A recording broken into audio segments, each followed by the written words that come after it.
mu diaspora abura umugabo abura n'ibindi agatangura gufata abana abaterera mu mayarara abasunikira mu nzira zitarizo uwo muzima agatanga impanuro ku mukobwa wiwe nigenda widandaze turabe ko twaba turaba Umukobwa Ministry TV no muryango washinzwe ugamije gufasha abakene imfubyi n'abapfakazi batagira kirengera abana baba mwibarabara abasangwa butaka abarwariye mu bitaro ndetse n'imfungwa. Nawe nimba hari umusanzu wifuza gutanga duhamagare cyangwa utwandikire kuri izo nimero ziri kuri screen.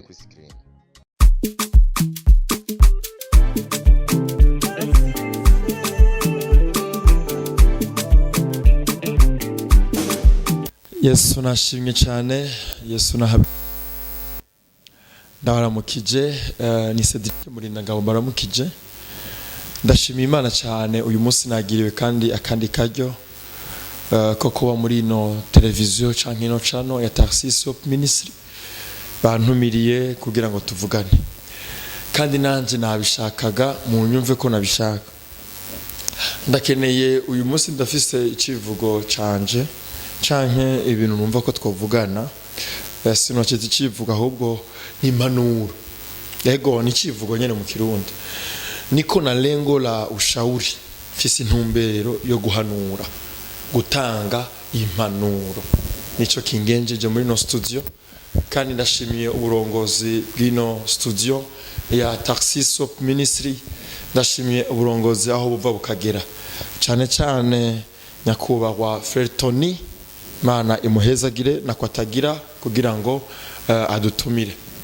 rero bakunzi b'Imana ku mazina nitwa Cedric Murindangabo ndakunda Imana ndumukirisitu ndumuvuga butumwa sengera mu ishengero Vision de Jésus-Christ riyobowe n'umukozi w'Imana Apotre Mbayahaga n'umuvyeyi wanje niyo mpamvu na mwise nyizina garantunga ko ndamwubaha cyane nkaba n'umukuru wavuga butumwa mu rwo rushengero rero mu nkundire dusangire zino mpanuro hariho ibintu biriko biraba biteye ubwoba muri iki gihe kandi uko muza kunyakira je naco bintwaye kumbure mushaka kumva ko niyadukije ninjiye mu bindi bitari vy'iwanje ariko biratubabaza natwe turabibona hariho ingeso ziteye ubwoba ku bantu bitwa ko bamenye Imana ku bantu bitwa ko basenga ku bantu bitwa yuko badasiba gutakamba bari ku karago canke bafise kwiyita ko abakozi b'Imana aho akaga ko kubona nk'umukobwa muzima aciye ubwenge aririmba asenga ariko adategwa n'isoni zo gukundana n'umugabo ankana na sheriwi na papa wiwe umukobwa agira ubuhizi bwo kuya kuri podium agahimbaza agatazira ariko afise urushuga daddy ni manuro ngiye gutanga kandi peu importe ko muza kunyakira je naco bintwa sindiko ndabinjirira mu ma vie privée yanyu ariko bino bintu biteye isoni kuko muriko muratukisha Imana cyane muriko murigisha iki ku bataramenya Imana nibiki muriko muratanga niyihe message mushaka gushikako aho kubona umupapa muzima witwa kusenga ukagenda gukundana n'umwana nkana n'umwana wawe umwana urutafi nk'imyaka 40 ukamuruta nk'imyaka 30 ukamuruta nk'imyaka 50 ariko uwo ukamwita sheri urugabo ruzima n'ubwanwa bw'amabara abiri ayera n'ayatukura rufise umwana duza umwana afise 20 ngo vitoto vefumbiri namanda vyumva ngatwega ukagendana nawe kuri beach ngo ni sheri wawe na isoni wa mugabo hamukavuga ngo umukozi w'Imana ukavuga ngo urasenga umvigiza iyo message muriko muratanga siyo muriko muratukisha agakiza Yesu nyadutegetse kuba muri izo nzira mwarataye umurongo mwarataye nimwigarure birateye isoni ivyo bintu vy'amabimbabaza gose cyane umusore muzima w'umboga w'umuvuga butumwa w'umuririmbyi asenga yubaha Imana afise igishuga mami ivyo bishugamami bibahereza iki? Mu buryo ukundana n'umuntu angana na mama wawe mbere aranamuruta. Yemwe ayo mafaranga abatesha agaciro mukurikira abamariye iki?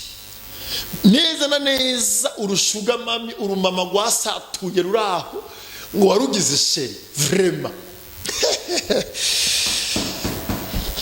Birababaje, ndiko ndabivuga, birababaje. Umuntu muzima w'umumama ari kuri beach n'umwana afise 200, afise 18, afise urukecuru, nta n'isoni. Mwitwa ko muri abana b'Imana. Reka muriko muri maramaza, nta message nimwe muriko muratanga yo kuba ku mubiri wa Kristo, nta message nimwe muriko murahereza abataramenya Imana. Muri mu nzira mbi, muriko murica generation, muriko muratwicira abana, izo bitama biriko biratwicira abakobwa. Muri iki gihe abasore dusigaye twanka no kuresha, kuko abo bagabo biriko biradutwara ababebe, biriko biradutwara abasheri. Kubera iki? Abakobwa ubwenge bwaragiye busigaye bugenda mu mafaranga.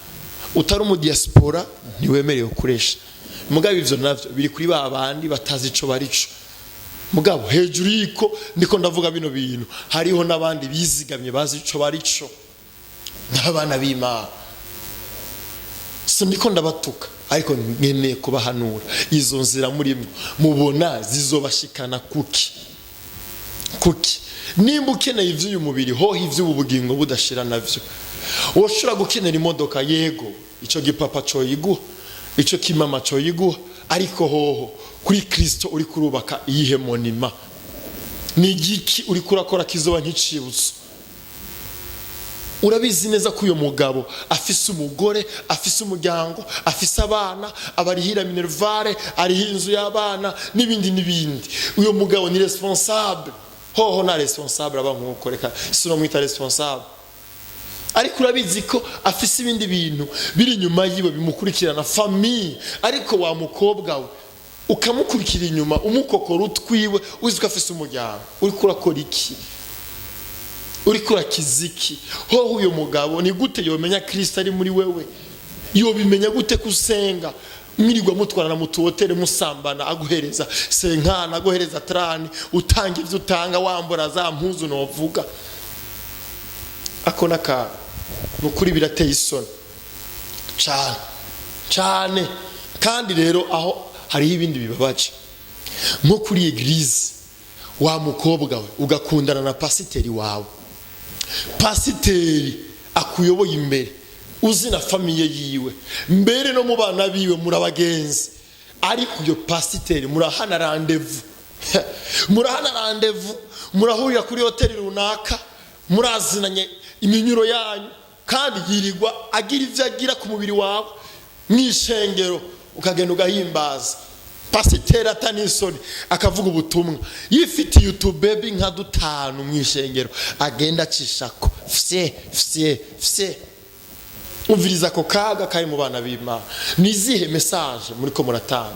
Hoho nimumenya ko muriko muri igice, mu bitabo reko muriko murapfa, kuko gupfa ku mukirisitu nugupfa indani muri we, kuko umukirisitu ukuri yubane. Uyu munsi nagiriwe kandi akandi karyo ko kuba muri no televiziyo canke no channel ya Tharcisse Ministry, bantumiriye kugira ngo tuvugane. Kandi nanje nabishakaga mu nyumve ko nabishaka. Ndakeneye uyu munsi ndafise icivugo canje canke ibintu numva ko twovugana. Sino cyo icivugo ahubwo ni impanuro. Yego ni icivugo nyene mu Kirundi. Niko na lengo la ushauri, fisi ntumbero yo guhanura, gutanga impanuro. Nico kingenjeje muri no studio, kandi ndashimiye uburongozi bw'ino studio ya Tharcisse Ministry. Ndashimiye uburongozi aho buva bukagera, cyane nyakubahwa Frere Tony, Mana imuhezagire nakwatagira kugira ngo adutumire. Rero bakunzi b'Imana, ku mazina nitwa Cedric Murindangabo. Ndakunda Imana, ndumukirisitu, ndumuvuga butumwa, sengera mu ishengero Vision de Jésus Christ, riyobowe n'umukozi w'Imana Apotre Mbayahaga, n'umuvyeyi wanje. Niyo mpamvu namwise mwizina garantunga ko ndamwubaha cyane nkaba n'umukuru wavuga butumwa muri urwo rushengero rero mu nkundire dusangire zino mpanuro hariho ibintu biriko biraba biteye ubwoba muri iki gihe kandi uko muza kunyakira je naco bintwaye kumbure mushaka kumva ko niyadukije ninjiye mu bindi bitari vy'iwanje ariko biratubabaza natwe turabibona hariho ingeso ziteye ubwoba ku bantu bitwa ko bamenye Imana ku bantu bitwa ko basenga ku bantu bitwa yuko badasiba gutakamba bari ku karago canke bafise kwiyita ko ari abakozi b'Imana aho akaga ko kubona nk'umukobwa muzima aciye ubwenge aririmba asenga ariko adategwa n'isoni zo gukundana n'umugabo ankana na sheri na papa wiwe umukobwa agira ubuhizi bwo kuya kuri podium agahimbaza agatazira ariko afise urushuga daddy ni manuro ngiye gutanga kandi peu importe ko muza kunyakira je naco bintwa sindiko ndabinjirira mu ma vie privée yanyu ariko bino bintu biteye isoni kuko muriko muratukisha Imana cyane muriko murigisha iki ku bataramenya Imana ni biki muriko muratanga ni yihe message mushaka gushikako aho kubona umupapa muzima witwa kusenga ukagenda gukundana n'umwana nkana n'umwana wawe umwana urutafi nk'imyaka 40 ukamuruta nk'imyaka 30 ukamuruta nk'imyaka 50 ariko uwo ukamwita sheri urugabo ruzima n'ubwanwa bw'amabara abiri ayera nayatukura rufise umwana duza umwana afise 20 ngo vitoto vefumbiri namanda vyumva ngatwega ukagendana nawe kuri beach ngo ni sheri wawe nta isoni wa mugabo hamukavuga ngo umukozi w'Imana ukavuga ngo urasenga umviriza iyo message muriko muratanga siyo muriko muratukisha agakiza Yesu nyadutegetse kuba muri izo nzira mwarataye umurongo mwarataye nimwigarure birateye isoni ivyo bintu vy'amabimbabaza gose cyane umusore muzima w'umboga umuvuga butumwa umuririmbyi asenga yubaha Imana afise igishuga mami ivyo bishuga mami bibahereza iki mu buryo ukundana n'umuntu angana na mama wawe mbere aranamuruta yemwe ayo mafaranga abatesha agaciro mukurikira abamariye iki neza na neza urushuga mami urumama gwasatuye ruraho ngo warugize sheri vraiment birababaje ndiko ndabivuga birababaje umuntu muzima w'umumama ari kuri beach n'umwana afise 20 afise 18 afise urukecuru nta nisoni mwitwa ko muri abana b'Imana reka muriko murimbaramaza nta message nimwe muriko muratanga yo kuba ku mubiri wa Kristo nta message nimwe muriko murahereza abataramenya Imana muri mu nzira mbi muriko murica generation muriko muratwicira abana izo bitama biriko biratwicira abakobwa muri iki gihe abasore dusigaye twanka no kuresha kuko abo bagabo biriko biradutwara ababebe biriko biradutwara abasheri kubera iki abakobwa ubwenge bwaragiye busigaye bugenda mu mafaranga utari mu diaspora ntiwemerewe kuresha mugabo ivyo navyo biri kuri babandi batazi ico barico mugabo hejuru yiko ndiko ndavuga bino bintu hariho nabandi bizigamye bazi ico barico n'abana b'Imana ndiko ndabatuka ariko nkeneye kubahanura izo nzira muri mubona zizobashikana kuki nimba ukeneye ivy'uyu mubiri ho ivy'ubu bugingo budashira navyo woshura gukenera imodoka yego ico gipapa cyo yiguha ico kimama cyo yiguha ariko hoho kuri Kristo uri kurubaka iyihe monima ni giki uri kurakora kizoba nk'icibutso urabizi neza ko uyo mugabo afise umugore, afise umuryango, afise abana, abarihira minervare, ariho inzu y'abana n'ibindi. Uyo mugabo ni responsable. Hoho na responsable aba nkuko, reka sino mwita responsable. Ariko urabizi ko afise ibindi bintu biri nyuma yiwe bimukurikirana, famille. Ariko wa mukobwa we ukamukurikira inyuma, umukokora utwiwe, uzi ko afise umuryango. Uriko urakora iki? Uriko urakiziki? Hoho uyo mugabo ni gute yomenya Kristo ari muri wewe? Yobimenya gute kusenga? Mwirirwa mutwarana mutuhotere musambana, aguhereza senkana, aguhereza trani, utanga ivyo utanga, wambura za mpuzu novuga. Akona ka nukuri birateye isoni cyane. Kandi rero aho hari ibindi bibabaje, nko kuri eglise, wa mukobwa we ugakundana na pasiteri wawe. Pasiteri akuyoboye imbere, uzi na famiye yiwe, mbere no mu bana biwe murabagenzi. Ariko iyo pasiteri murahana rendezvous murahurira kuri hoteli runaka, murazinanye iminyuro yanyu, kandi yirirwa agira ivyo agira ku mubiri wawe mwishengero, ukagenda ugahimbaza. Pasiteri atanisoni akavuga ubutumwa, yifitiye utubebi nka 5 mwishengero, agenda acishako fye. Umviriza ko kaga kari mu bana b'Imana. Nizihe message muri ko muratanga? Hoho nimumenya ko muri ko muri igice, mu bitabo ko muri ko murapfa. Kuko gupfa ku mukirisitu nugupfa indani muri we. Kuko umukirisitu bukuri afira indani. Kuko ibiri muri twebwe nivyo bisohoka hanze bikagaragaza ivyamwa vyiza. Wowe nibihe vyamwa? Ivyo vyamwa vyo gutwara ko gakobwa nivyo vyamwa vyiza uri kuragaragaza. Ivyamwa vyo guhagarara imbere y'intama zawe ufise izuhe Kenya, wiri gutwara mu mabare nta soni. Zari impanuro bikunze mwobireka, mwobiheba, muvyumve, garukirizaho. Wa mu mama we ugakundana n'umujene no muri eglise, wifitiye famille, ushaka iki?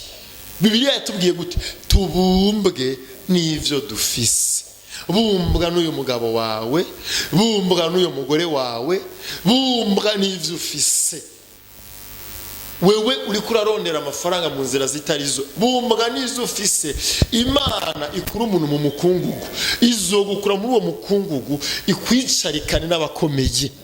Mugabe ivyo navyo hahiriwe uvyihanganira, akemera gusufra, asufrana na Yesu, akemera guca mu bihe bigoye, ariko akabicamwo na Yesu. Abo bazohabwa igitsibo. Wewe uri kuratanga iyihe message mu bana bawe? Umwana wawe yagufashe muri kobe, mwaragonganiyeyo, kumbure sinzi. Hariho abavyeyi bibagora guhanura abana babo bivanye n'ivyo bariko barakora. Akabona umwana we ariko aramukurikirana neza na neza. Reka ngigwe ko mpanura mwabana b'Imana, muze murasenga cyane. Izi mpemu zituruka ku bavyeyi nize zibakurikirana. Abavyeyi bibigaba, abavyeyi babi, reka mvuge iryo zina mu mbabari, ariko sindabatutse. Abo bavyeyi bafise izo comportement mbi, iyo mico mibi, muze murasenga kugira ngo impemu z'akaronda nizibakurikirana. Ikindi naco nshaka guhanura nukuri kw'Imana, bikunze twogarukiriza ngaha, bino bintu vyogarukira ngaha, dukizwe. Kubera iki twiyoberanya? Nta nisoni wa mudiakoni, wa mwarimu, wa chef de chorale, ufise umuntu yoboye muri chorale, kandi uwo muntu uramuhekenya atanisoni. Imana dutabara cyane. Ivyo si vyiza vraiment kubamenya Imana. Kandi ikintu kimwe mwaba mwibagira yuko Satani afise mission yo kuzimiza twe twatoranijwe. Niyo mission afise, kandi Satani afatira kuri vya bindi ukunda. Waramaze guhitamwo umukunzi, ariko urafise wo mu Kigobe, wo mu Kanyosha, wo mu Kinama, wo mu Carama, abo bose uri nabo, kandi wapangira programme mu mwanya ubundi wirwa amasengesho. Mana ntorera umwe, igutorera umwe utaragira shwa, ariko wamenye Imana arakunda, akavuga Mana hajya ndahagutumbereje, hindura. Nimba hariho ibitagenda neza muri we, mpindurira, kuko je nawe ubushobozi bwo kumuhindura. Muga namukunze, nkeneye guhindura. Imana igahindura.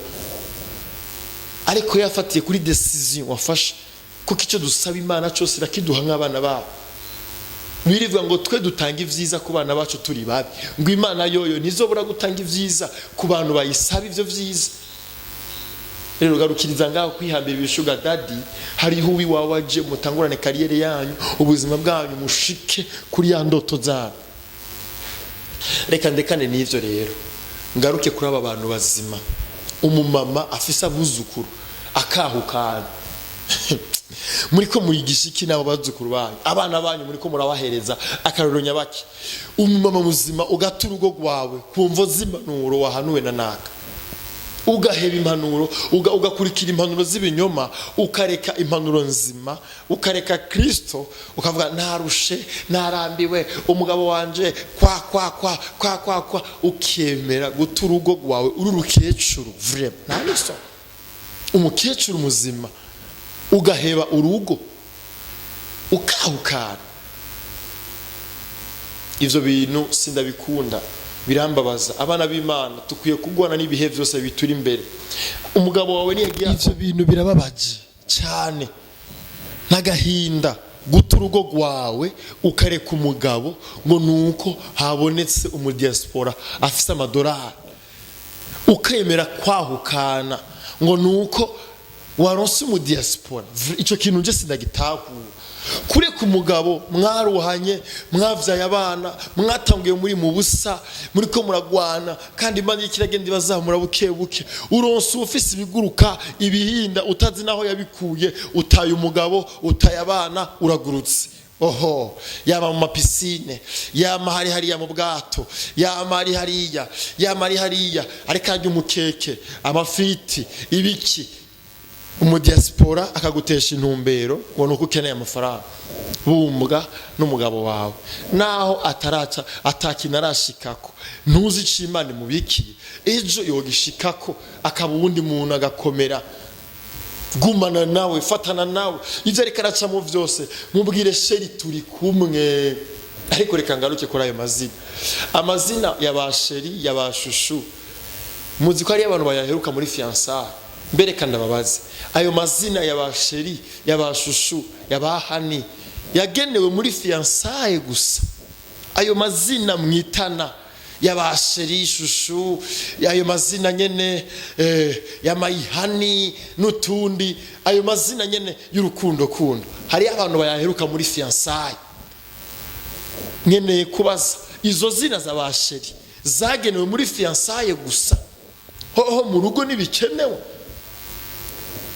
Ntibikenewe guhamagara umuntu wawe ukamwita baby, ukamuryohereza umunsi ibintu kagenda neza. Mugabo kumva zuko usigaye uhendwa n'abandi, izo za sheri zisigaye zitwa wa mudiaspora, wa wundi afise botike, kumva zuko umugabo adafise botike, wa wundi afise imodoka yaraguze probox arakutwara arakuprobora nawe nyene mujana nawe.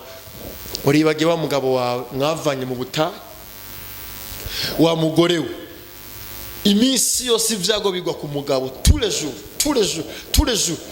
Muze mwirinda abo bagore bameze nkuko, nuko babonye ibigabo ibindi bifise inoti.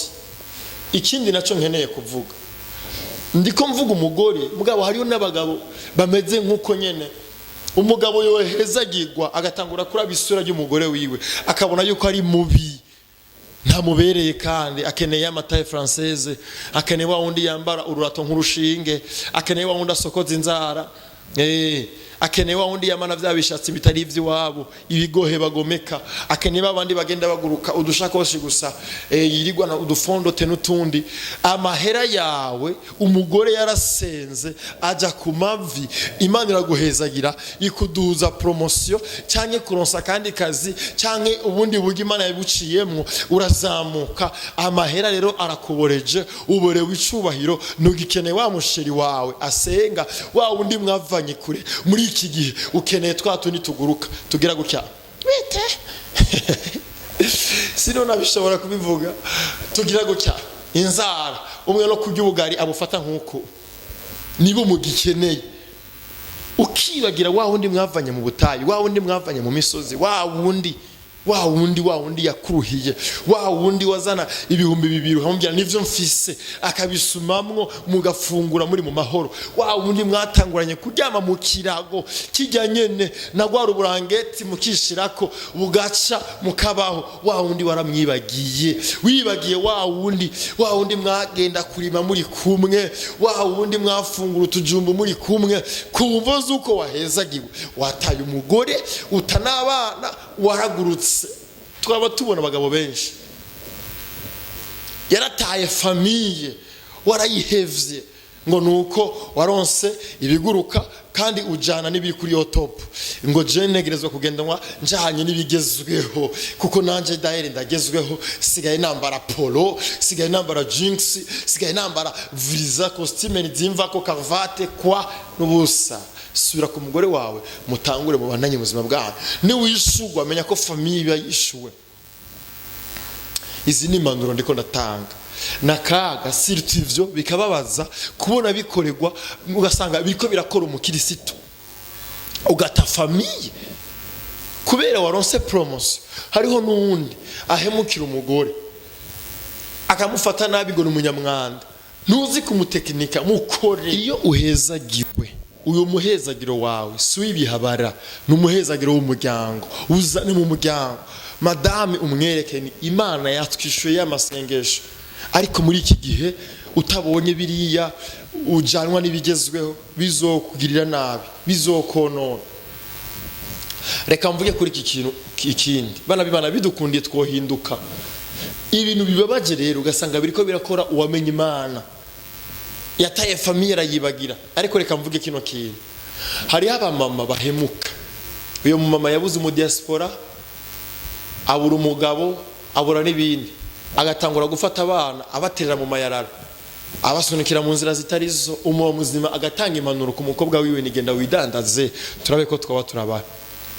Umukobwa agenda kwidandaza, umubwiye ni mama yarambwiye ko papa yadutaye, reka tugende twidandaza turabe ko twoba. Umvirizo uyo muvyeyi zobana karatanga sufra, usufrane na Yesu. Umwana wo mubwire ni Yesu ntiyadutaye, naho turi muri sufrane, naho papa wanyu yadutaye turacyafise Yesu. Wa mugabo we naho umugore yoguta, bwira abana turafise Yesu, kandi nubwo yagiye musengera zogaruka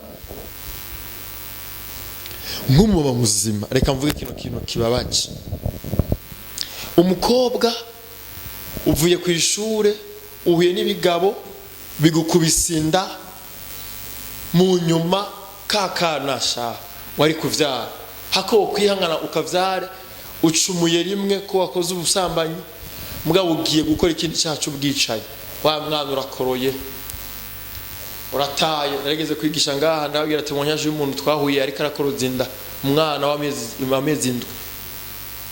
Ukumva ico kintu birababaje, uri kurihakana umwana utazi ico azovamwo, ngo nukuri mu bihe bigoye muriko muriyigisha iki, hama mu nyuma ngo urasenga.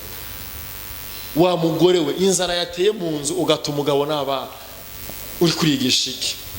Mwabana mwe reka ndabagaruke ko mumbabarira, muriko murashurashura ngo bibafashe iki? Ngabo hariho motife za bamwe ngo twabuze amavuta, papa wacu nta bushobozi afise bwo kuturihira kino na kino, ngo papa ari stress n'ibindi n'ivyishure, ari stress n'ibindi na rasiyo, ngo rero twebwe cyo tuba stress n'imibiri yacu nitwokwemera kumererwa nabi dufise mufise iki?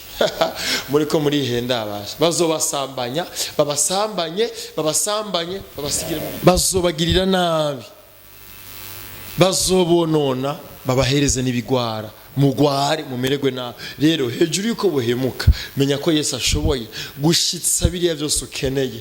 Menya ko Yesu akeneye wewe, ntimwiyibagire. Rero nariko ndatanga impanuro, hari ibintu vyararaye biri no mu bana b'Imana, turatanga amasumu, dusigaye twicana, tuzuranye urwanko, aho muragira mariage ako umufelicite ukamuhekenyera umusaya, aho wifuza gutoba ivy'umuntu ukifuza guhindura umuntu umusazi.